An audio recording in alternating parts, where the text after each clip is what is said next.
Hello. Thank you for joining us today. I am Debbie Bennis, Poppin, which stands for Parents of Panhandle Information Network, Team Specialist from Northwest Florida, and I am part of the staff of Family Network on Disabilities. And today it is my pleasure to be here with Anthony Cooley.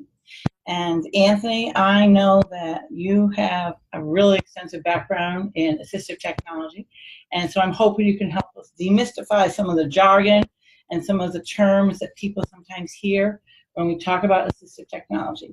So today we're going to help the students, the parents, and the teachers of the educators that work with the Northwest Florida region here in the Panhandle. In layman's terms, Anthony, you describe yourself as a problem solver for students with disabilities, their teachers, and their parents. However, your official title, and I want to make sure I get it correct, is the Fiddler's PACE RLAC, which stands for Rural Local Assistive Technology Specialist, and you serve the Florida counties of Calhoun, Gulf, Holmes, Jackson, Walton, and Washington. And you shared with me that Fiddler's PACE has additional staff that will serve Bay, Franklin, and Liberty school districts in the areas of assistive and instructional technology. Is that right? Mm-hmm. All right. So, Anthony, some of your background over the past 30 years as an educator and community member was quite interesting. And I want to share with our audience, you, over the past 30 years, I read comments such as Lego, Logo, Gifted Education for 4th and 5th graders. You attended Space Camp for teachers. You wrote school-wide technology plans. I also was impressed by you've done many workshops that you've developed and presented on topics like UDL, Universal Design for Learning, project-based learning, technology integration to support differentiated instruction, digital media training, and virtual environments. Some of your other project areas of expertise include project management, database design, hardware repair, and network administration. I think we've got the right man for the job today, and I'm so glad for your time. Back in the 1980s, when I first started teaching, our versions of AT or assistive technology were the film strip projectors that had the beep on them every time you hand cranked to get to the next frame, and video cassette players or audio cassette tape players. And I remember back then saying to my colleagues, we have to remember to use as many audio-visual opportunities during the school day as possible so that we can reach all of our diverse learners.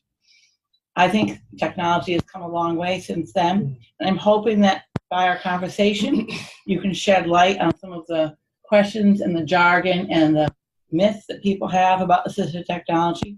And my main purpose today is having you help our listeners how to ask for an assistive technology assessment and know more about the technology tools and apps that might help with different stages and learning styles.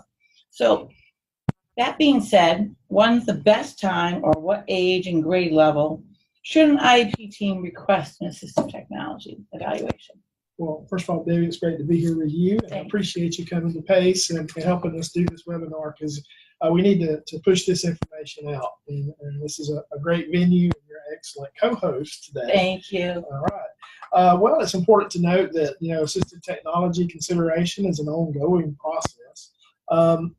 What we would think about is that, first of all, it's an IEP team, that has to listen in to the needs of the students.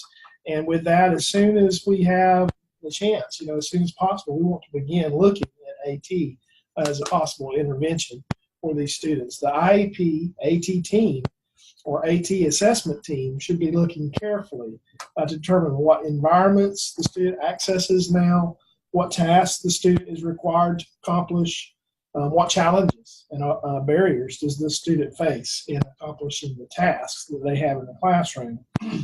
And from this information, you can establish the current educational need of that student.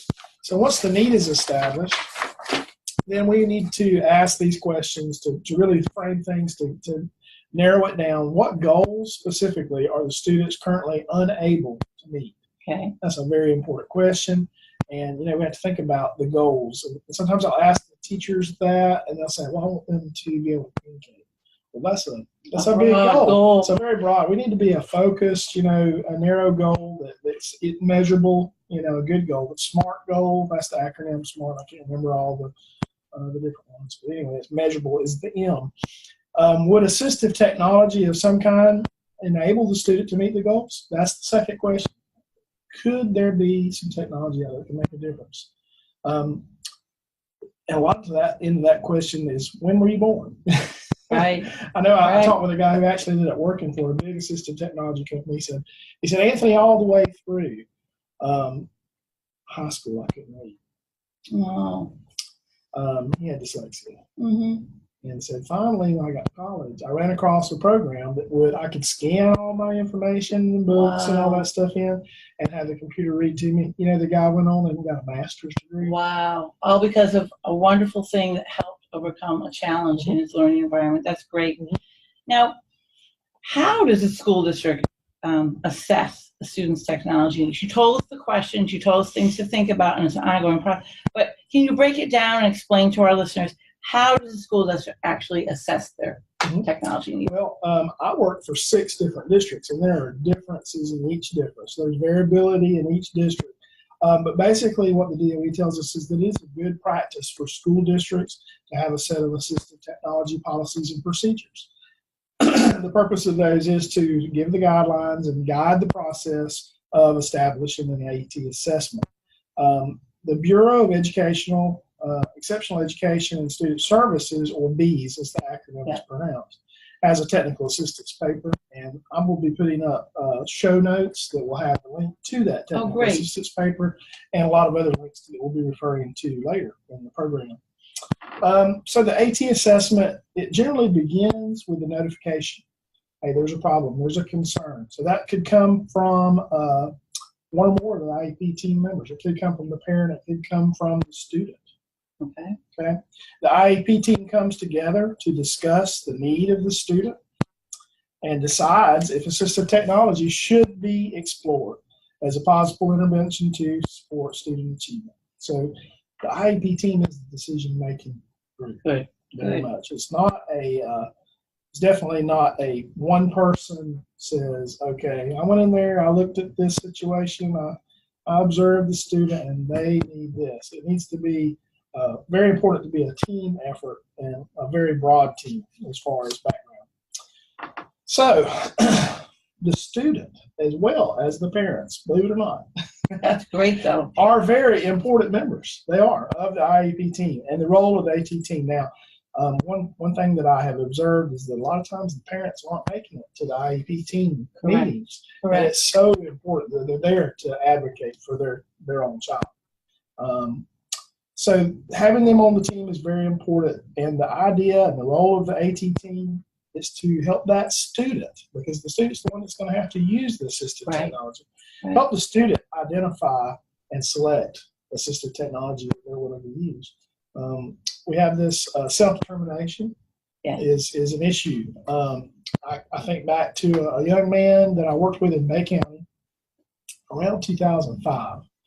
And he was on track for pre-med at Gulf Coast. That's where he was going to go. Yeah. And then on, to Tallahassee or somewhere else. But really smart, well-liked kid.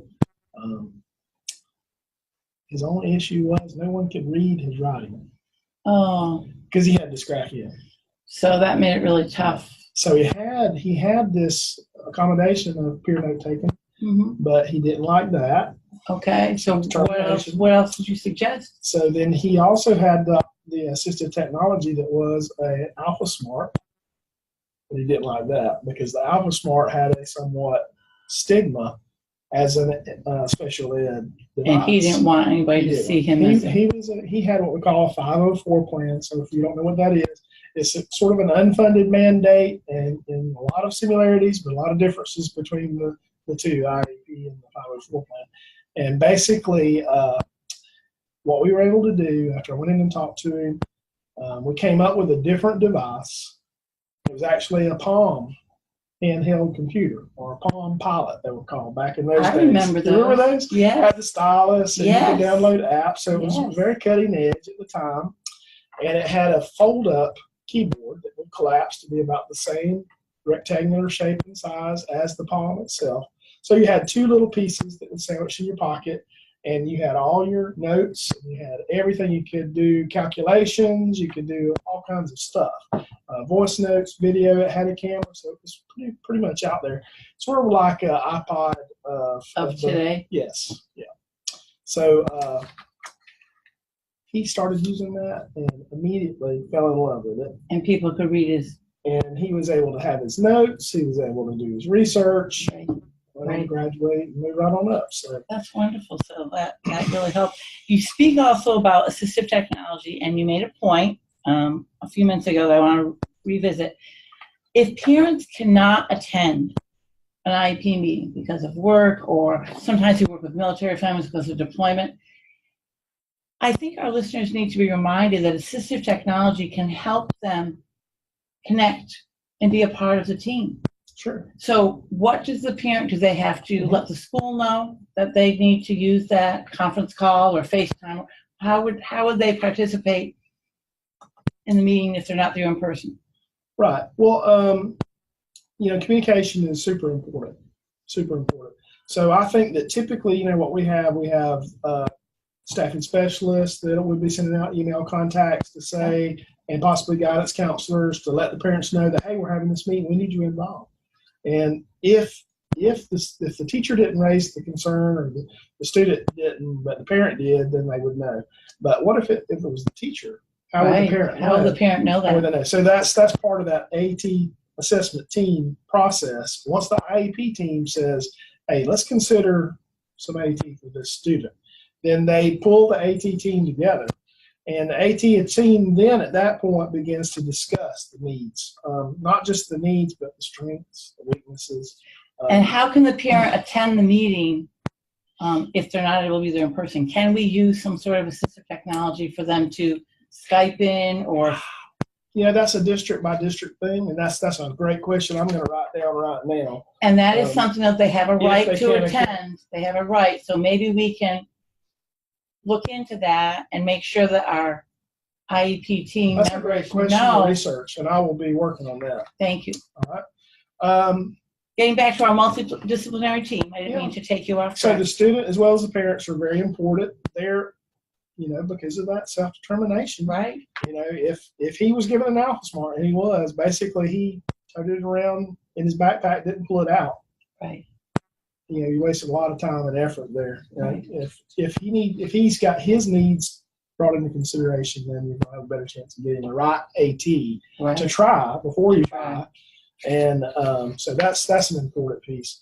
But as a member of the IEP team, the student has the same role, and that is to identify and select appropriate assistive technology. Okay. So they will look closely at the student's strengths, weaknesses. You've got this broad, multiple disciplinary team, the occupational therapist, if they have one, speech language, physical therapists, teachers, assistive technology specialists, all would be selected according to the IEP team's discretion to create that AT assessment team. As the team begins to meet, they're going to share the information that they have about that student, and that process will come through using something like the SET framework or the WADI assessment. Can you explain that a little bit better for us? So the WADI is a good example. AT assessment package is what they have. Okay. And what you're looking at is about 25-page document. And with that, it has different subsections, and those sections can be divided up and dispersed out to the various team members that have the expertise in that area. For instance, communication would be great for the SLP. Range of motion, the kind of physical side of things, where are the strengths and weaknesses there, might be to the PT or the OT or both. If I was on that team as a general ed teacher or an ESE teacher, might I be looking at the learning style or some of the, for that as well, perhaps? Yes. Part of the section is how are they doing in the current curriculum? Okay. What are their current goals? What are their present levels? Okay. Those kinds of things. So I could address that if I were a teacher. The Gen Ed. Does WADI stand for something? Yeah, you think? Wisconsin Assistive Technology Initiative. Okay. And so that's been around. You can download that document. It's a quick Google search. Okay. There's lots of supporting information. Is that a free resource It that is I a can free- use it to is, do an assessment? Okay. free resource. Part of this is data collection. and trials. Yes. So kind of as we move through the process, we start out, we have to get a red light. Okay, the IEP team says, hey, let's pull together an AT assessment team. AT assessment team starts to look at the data. Each person from the WADI or whatever set framework, whatever you're using, begins to submit information to this pool. And then everyone's able to go through and talk and discuss, and as a group, come up with some ideas, then to look at what's out there, starting with low tech. So we start with things like, if it's a handwriting issue, we don't go immediately to a laptop computer, which would be high tech. We would start out with a pencil grip. Okay.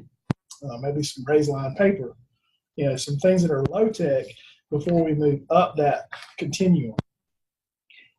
Now, you talked about the assessment, you talked about the AT team coming together. As a parent, I'm concerned, who's going to pay for this assistive technology equipment? And then if any devices are recommended as part of my child's day and IEP, how am I going to get those paid for, Anthony? Can you explain that to us? Right. So from district to district, there is variability in this area because there are different agencies that could be involved. Remember, we try before we buy. Yes, sir. So I wanted to make sure to tell you a good bit about our loan library that we have in the state of Florida. It's ran and managed by a project out of University of South Florida. David Davis is over the entire state. And we have regional folks, regional technology coordinators, 5 of them. And there are 3, I believe, locations where that stuff is housed and it circulates. And so if I go onto the ATUDL website for the loan library, I have to have an account. So that's established through the ESE director. So no one can just go and start ordering stuff. Okay. So there is a hierarchy there, and you can have access to certain things or all things, depending on your ESE director discretion. So let me just get this straight. I'm a parent who wants to try some things that perhaps are recommended from my son or daughter's AT assessment, and they suggested trying something such as this stuff. I can then ask my ESE director to help me borrow it so that we can try it with my son or daughter? Well, the only person that can check things out is the person that ESE director has designated on school staff. For the district. So that school staff. So that school staff person, maybe they can. Team listens to the AT assessment team. Okay. AT assessment team has decided that we're going to look at these 2 or 3 choices, starting with this one. Okay. And with that, we would then say, okay, who is the contact at that district level, and possibly, if it exists, ALATs at the school level, depending on how large the district is. That I would say, okay, we want to check out this item. That person borrow that and try would be assigned to the case, if not already part of the team. They should be. Okay. And at that point, they would just go online, and it's like using Amazon. Wow. So you can go and you can search through the different categories down the left-hand side. That's great. Once you get into a category, you can see all the things that are available. And it's not just assistive technology, but also lots of UDL supporting resources. So I didn't even know this was a possibility, and I've been an educator for many, many years. So this is exciting that Florida has this wonderful opportunity resource. All right. So besides that our ESE director would assign somebody to help me if I was working with a student to get some of those devices. What suggestions might you make for teachers as they develop lesson plans? If we really want to utilize technology in today's world and also think about universal design for learning, how can we have the learners have access to all the information? Anthony, what do you suggest for teachers to think about when they're developing their lesson plans? Right. Universal design for learning is what I would say teachers need to focus on. In the past, we've looked at individual interventions here and there, and you can do that, and that's great. That's very appropriate when it becomes assistive technology, which is the point that IEP team says that is an assistive technology and writes it on the IEP as part of the legal document that it must be provided. So with that said, we can look at technology integration as kind of a myriad of possibilities. And within that, several categories. So you've got to think about what free resources are available on the web. Well, there's tons of things. You think about Khan Academy, where you can have a student sit down and maybe they didn't get algebra the first time that day, but they can go to Khan Academy, and guess what? They can watch it twice more from a different teacher's perspective. Isn't that fantastic? Would you like to have had that for your daughter? Yes, I would have loved to have had that in your class. That's great. Yeah. What else? We're promoting UDL, and UDL comes out of a wealth of research. And so research that pointed to 3 basic different networks. And from that, we can begin to look at ways to get our students better engaged in multiple ways, give them better access to content, and let them demonstrate what they know in multiple ways. So not just a multiple choice test, but be able to use things like drama, create audio, video, debate, create a rap, things like that. That's great. Now, is there any difference between assistive technology and universal design for learning? There is, and I'll give you an example. Excuse me. So according to research, every child can benefit from a voice amplification system in the classroom. So if we put one in, what's going to happen is all the kids are going to attend. But guess who will also really benefit? It's the deaf, hard of hearing student. So even though you thought of that maybe to put in because there was one individual, you're saying all the kids can benefit from hearing their teacher's voice while they're attending in classroom. They're going to hear That's so amazing. much better. That's amazing. And research says that they really do attend well. As we look at the IEP team process and they select for that student, the AT team is saying, okay, this is required. And this is now part of the IEP. Just to answer that, going back to your question, circling back, contact the ESE director or the assistive technology specialist if you have any concerns or questions about assistive technology that the IEP team has selected and how that would be procured. Okay. If I want to learn more about the concept of universal design for learning, whether it be as a teacher, as a parent, or somebody in the community saying, I want to think about that for everybody, is there any online courses I can take that are maybe free or low cost that can help me with this concept? Well, I work for Fiddlers, and Fiddlers is the Florida Diagnostic Learning Resource System. We have a set of courses called the PDA-ESE, or Professional Development Alternatives for Exceptional Student Education.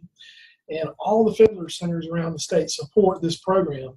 They have an independent study module titled Teaching Students with Disabilities, which is really good. Beyond that, also there is a link in the show notes that you'll have access to load that up and register if you like, for parents as well as teachers. Oh, that's great. There are free ebooks on the cast.org website. That'll also be in the show notes. And if you go to YouTube, there are tons of really cool UDL TED Talks with UDL and UDL videos. Great. Now, it sounds like Fiddlers can help, and the cast.org website can help, and then YouTube. If the course that you talked about, the Fiddlers one, I think you said, is going to be in our class notes, but it's also going to be FL-PDA.org independent. That's that. You said teaching students with disabilities. Does that help them, our teachers and parents, learn more about universally designed environments? What else does that talk about in that course? Well, it's a really good course, and it's kind of like what your introduction to ESE is going to have some of that same information. Okay. So a lot of little stuff. It's a varied topic. It'd be good for a teacher who is preparing to get ready for certification. One of the courses that they might take. Okay, good. And so this might give some, I'm thinking as a mom now, if I went for this course and saw all the stuff they're talking about, it might help me generate some questions going into the IEP meeting for my daughter's schedule next year. Like thinking, how are we going to use UDL in each of her classroom environments, right? Yeah, the better informed you are as a parent, the better you can support and advocate your own child. Great. Additionally, are there any, I know a lot of people like to check out resources, Facebook page, Pinterest, but I still like to look for websites for organizations, and I was wondering, are there any that might give tips and tools when coming up with goals and objectives for the IEP, primarily around assistive technology, Anthony? Well, I've got 4 websites that I've highlighted that will be in the show notes. The first one is the Cooley group. It's AT Resource Guide. So it's going to be just a general assistive technology guide that you'll be able to pull up. Then if you have a communication student, Okay. Galvin Tatenhove has her website there that has information on creating goals to support AAC use. And if you have a student that has visual impairment, the tsbvi.edu link will take you out for some resources in that area. Great. Now, back in the day when my daughter was in high school, we used to use one of her peers to be a note taker because it was back in the 2009 to 2010. And her high school classmate was very willing to take notes, and then we Xeroxed them, and then my daughter would take them and highlight them. And that improved her reading comprehension so she could just sit in the class and listen. But it also helped with her auditory processing delay. Since then, family members are now saying, are there any tools that can help her now that she's out of high school, and something that might help her with managing her daily life skills or things she wants to do, interests as a young adult? Are there any things that you might suggest for family members to buy when it's her birthday or Christmas, something that might help as a gift that would help her through assistive technology? Absolutely. I think about the smartwatches. I was watching the Apple Worldwide Developer Conference keynote, and they were showing some of the new software features they're rolling out in the next 6 months. And it was really amazing. Things like push to talk on your watch. On the watch. So you could just have your list of contacts, push and hold. Hey, honey, how are you doing today? Having a good day? Oh, that's nice. You know, just that quick. Kind of like the old beep beep phones. Yeah. Yeah. But something as neat as noise canceling headphones to block out that background noise would be very good. Any way you can enhance the quality of the sound in the room. Okay. Looking at video side of things, the captioning piece is very important. Okay. So if you caption, be aware though that if they're not really good at reading, there might be some issues. But if they can read and you can caption, that's going to help them engage because they're not having to process as much. Right. I think that's auditory. That's a wonderful way to address something like that. Now, thinking about other gifts for other disabilities and stuff, I know that things fall into low-tech gifts and mid-tech gifts and high-tech gifts. Could you give us an example for each one so that family members and people that are listening might be able to think in terms of, ooh, that might be a nice thing to purchase as a gift and would help the family's budget. And then it'd be something that they could have with them and not worry about tools and stuff that they have in the classroom. Well, I think about on the high-tech side, you know, tablets are definitely a hot item nowadays, like your Surface book you have here. Yeah, yeah. So getting a student one of those is going to really help them out because just 10 years ago, Right. how many devices would they have to carry to have the functionality they have in that one Surface book? That's right. They can still pictures, video, speech to text, text to speech, word prediction, all that kind of thing is quickly and easily available. If it's not from the factory, you can add simple extensions to Chromes that'll add that feature as well. Okay, good idea. Excuse me. Mid-tech gifts might be magnifiers, magnification, voice amplification, electronic spelling dictionary like the Franklin Spelling Dictionary, adapted keyboards, talking calculators for visually impaired or just me. I have one that I use sometimes. Switch adapted toys can really help those kids that are on the lower end, low incidence, and giving them things to do and play, and that can build later to communication, you know, working if they need to use a switch to access some sort of communication device. On the low tech end, we have the adaptive pencils, adaptive paper, highlighters, Velcro, a tactile ruler, Post-its, sensory toys, a lot of the stuff that if you're familiar, we used to have what we call the Lottie kits. Did you ever hear about the Lottie kits? No, tell me about them. So Onion Mountain Technology, which is now gone out of business, would prepare these kits. And basically what they were doing is sourcing lots of really cool low-tech items, putting them in a box, Oh, nice. so that it was all the work was done. And then you could order the replacements from their website. So did you use that with classrooms? It was very good for folks that were, just coming in, bring it in, sit down in a classroom, try this, try that. Oh, this really helps that kid. So you give that to the kid to use, and then you order a replacement. Nice. Yeah.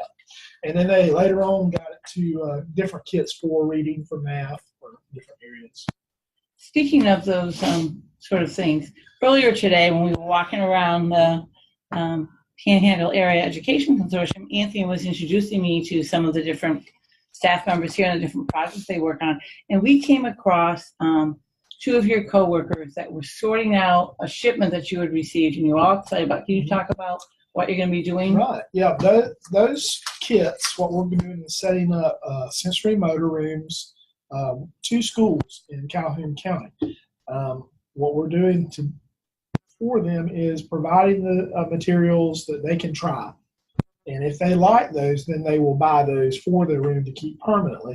Otherwise, they come back to our RLATS library, which is a small library, nothing like the size of what we're talking about with the ATUDL library, which serves the whole state, obviously. Right. This one serves the rural districts, the 6 districts that you're serving. Mm-hmm. That's exciting. And I think that some of the things we touched base on today are really helpful for me to revisit and think about how, once again, the individual education plan drives the services that our children in Sunshine State are going to receive. And it's very important that everybody be a part of the team, whether it be the student themselves, that's important. Also the parents, whenever possible. And we would like them to participate in person, but if they can't, we know that they have rights, and they might be able to find out from the school how they could participate by way of conference call or FaceTime or something, so that they could be a part of the decision making and the discussions. Also the specialists and the IEP team itself, but then they also pull in people for the assistive technology team, right? Am I correct in summarizing this? During the summer, we have these now 60 days. Most schools are out, or will be soon.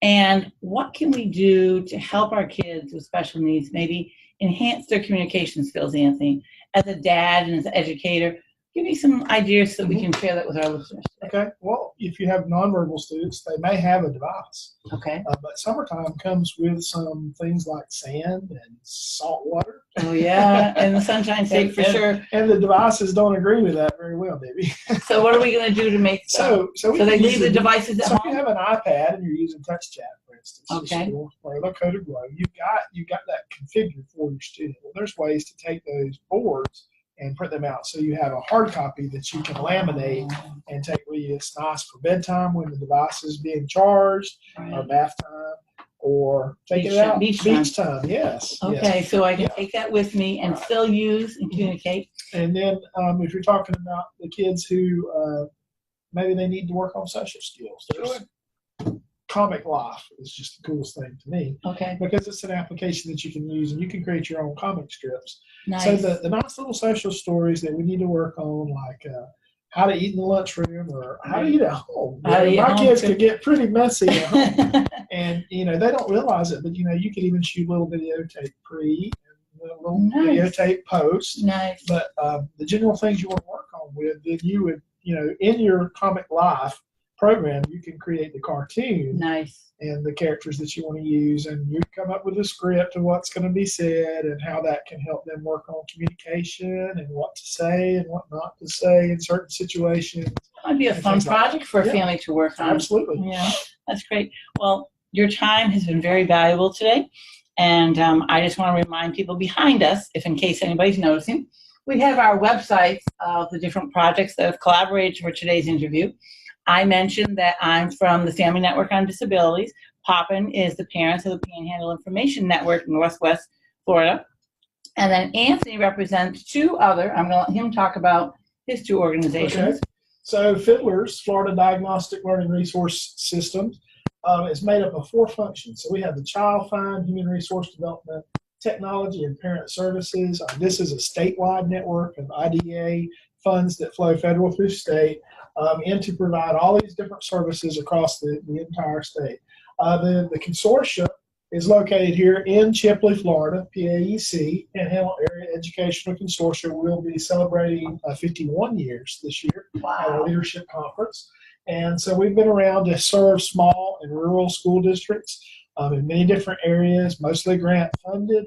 And we provide things from risk management, leadership development, support in the areas of finance, and as far as the programmers, we have analysts on staff.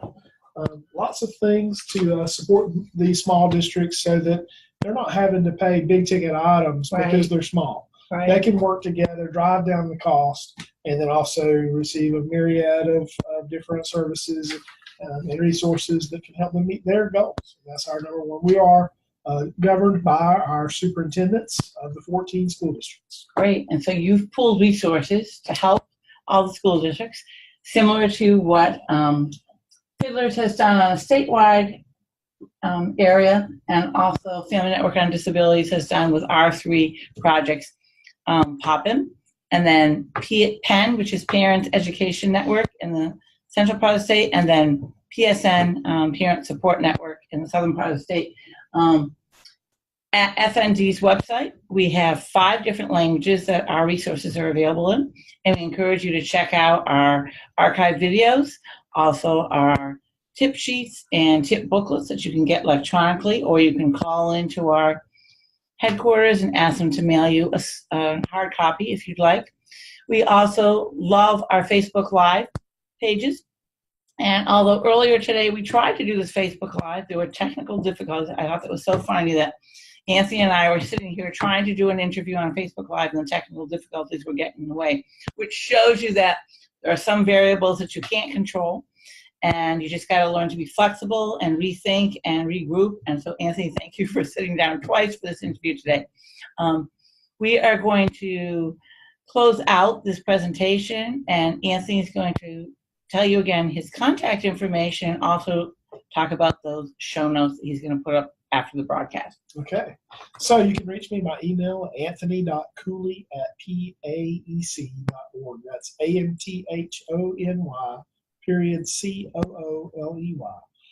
@paec.org. Or you can give me a call, 850-638-6131. My extension is 2279. The show notes will be posted right below the Zoom session information that we had for today on the FND Pop-In website. Thank you so much, Anthony. Folks, have a wonderful day. Stay cool out there in the Panhandle. Enjoy your summer vacation, everybody, and please keep tuning in to Pop-In FND Facebook page, and also visit the Fiddlers website so you can find more resources to help your son or daughter during their family summer fun vacation. Thanks. Have a great day. And we'll be working on some additional parent training. Oh, I love that. That's a great idea. Looking forward to that, too. So, Anthony, how do we say goodbye and get this shut down?